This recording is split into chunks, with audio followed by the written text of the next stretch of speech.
नमस्कार। कभी सोचा है कि हजारों अलग अलग बिखरे हुए से लगने वाले तथ्य मिलकर एक देश की पूरी तस्वीर, उसका पूरा ब्लूप्रिंट कैसे बनाते हैं? आज हम इन्हीं टुकड़ों को जोड़कर भारत की कहानी को समझने की कोशिश करेंगे। तो चलिए, शुरुआत एक दार्शनिक सवाल से करते हैं। जैन धर्म में एक शब्द आता है, कैवल्य। इसका मतलब क्या है? इसे जीवन का सबसे बड़ा, सबसे ऊंचा लक्ष्य माना जाता है और इसका सीधा सा मतलब है अपनी इच्छाओं पर पूरी तरह से जीत हासिल कर लेना। लेकिन सोचिए, क्या ये सवाल सिर्फ जनरल नॉलेज के लिए है या फिर ये उन बारीक धागों की तरह हैं जिनसे किसी देश के बुनियादी मूल्य, उसकी पहचान का ताना बाना बुना जाता है? आज हम भारत के इसी ब्लूप्रिंट को 5 बड़े हिस्सों में देखेंगे।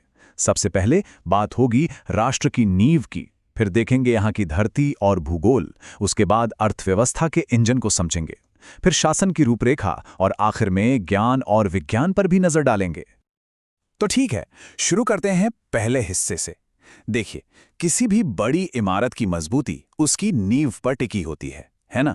और जब बात भारत की हो, तो इसकी नींव हजारों साल के गहरे और पेचीदा इतिहास में फैली हुई है। अब ये स्लाइड बहुत दिलचस्प है। ये दिखाती है कि भारत की अर्थव्यवस्था की रीढ़ हजारों सालों में कैसे बदली। मौर्य साम्राज्य के जमाने में सब कुछ खेती पर आधारित था और भाग नाम का लैंड टैक्स ही कमाई का सबसे बड़ा जरिया था। फिर आया ब्रिटिश राज और सब कुछ बदल गया, और फिर 1947 में एक आजाद भारत का जन्म हुआ। और ब्रिटिश राज की बात करें तो उनकी एक पॉलिसी थी, विलय नीति या डॉक्ट्रिन ऑफ लैप्स। ये सिर्फ कोई कानून नहीं था, ये तो एक ऐसा हथियार था जिसका इस्तेमाल लॉर्ड डलहौजी ने ब्रिटिश साम्राज्य को भारत में फैलाने के लिए किया। और इसकी चपेट में आने वाला पहला राज्य था 1848 में सतारा। और जाहिर है, इस नींव का एक बहुत बड़ा हिस्सा आज़ादी की लड़ाई भी है। सविनय अवज्ञा आंदोलन शुरू होने से ठीक पहले महात्मा गांधी की लॉर्ड इरविन के सामने कुछ बहुत जरूरी मांगें थी, जैसे कि जमीन का लगान 50% कम किया जाए और सभी राजनीतिक कैदियों को रिहा किया जाए। चलिए, अब आगे बढ़ते हैं। इतिहास तो बन गया, लेकिन वो किस जमीन पर बना? अब हम ब्लूप्रिंट के दूसरे हिस्से यानी भारत की धरती और उसके भूगोल पर नजर डालेंगे। भारत का भूगोल मतलब कमाल की विविधता है यहाँ। एक तरफ तो पश्चिमी घाट में अनाईमुड़ी जैसी लगभग 2700 मीटर ऊंची चोटी है, तो वहीं दूसरी तरफ देश के विशाल मैदान है, जहाँ की मिट्टी ही यहाँ की जान है। ये दो तरह की मिट्टी, खादर जो नई और बहुत उपजाऊ होती है, और बांगर जो पुरानी और थोड़ी कम उपजाऊ होती है, सदियों से खेती और लोगों के जीवन का आधार रही हैं। और ये भूगोल सिर्फ जमीन और पहाड़ तक ही सीमित नहीं है, ये देश की सरहदें और पड़ोसियों से उसके रिश्ते भी तय करता है। जैसे कि पाक स्ट्रेट, पानी का वो संकरा सा रास्ता जो भारत को उसके समुद्री पड़ोसी श्रीलंका से अलग करता है। तो जमीन की बात हो गई, अब देखते हैं कि इस देश को चलाता क्या है। बात करते हैं इसके इकोनॉमिक इंजन की। एक दिलचस्प बात यह है कि आज़ादी के बाद लगभग 30 सालों तक देश ने अपनी पूरी अर्थव्यवस्था का कोई हिसाब किताब ही नहीं किया था।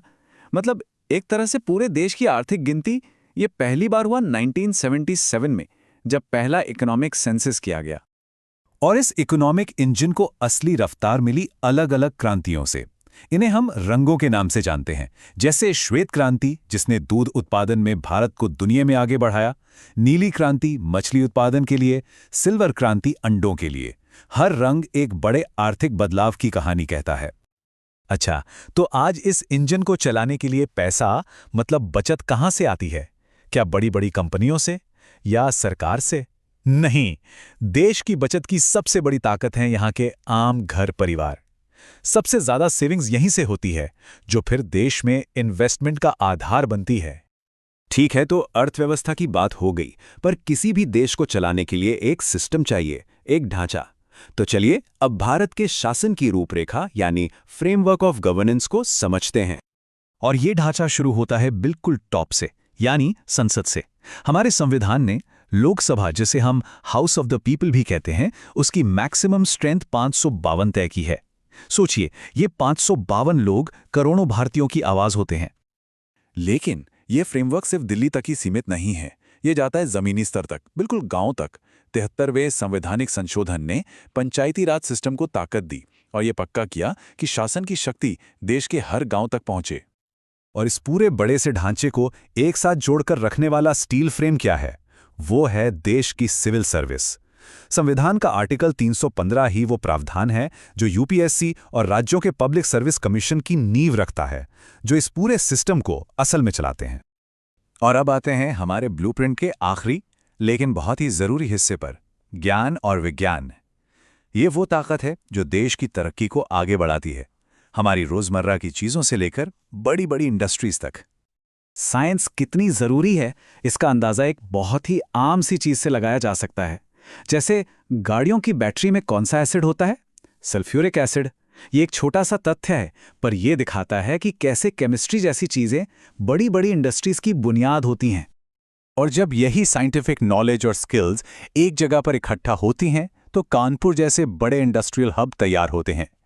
कानपुर को लेदर सिटी भी कहते हैं और यहाँ का पूरा चमड़ा उद्योग इसी तरह की साइंटिफिक प्रोसेस और विशेषज्ञता पर खड़ा है। तो अगर हम इन सारे टुकड़ों को जोड़ दें तो भारत का पूरा ब्लूप्रिंट कैसा नजर आता है? एक ऐसी इमारत जिसकी नींव इतिहास है, जिसका ढांचा यहाँ का भूगोल है। इस इमारत में ऊर्जा भरती है वो अर्थव्यवस्था जिसे आम घर चलाते हैं। इसे संभालने का काम करता है संसद से लेकर गांव तक फैला शासन का सिस्टम, और इसे भविष्य की तरफ ले जाता है ज्ञान और विज्ञान।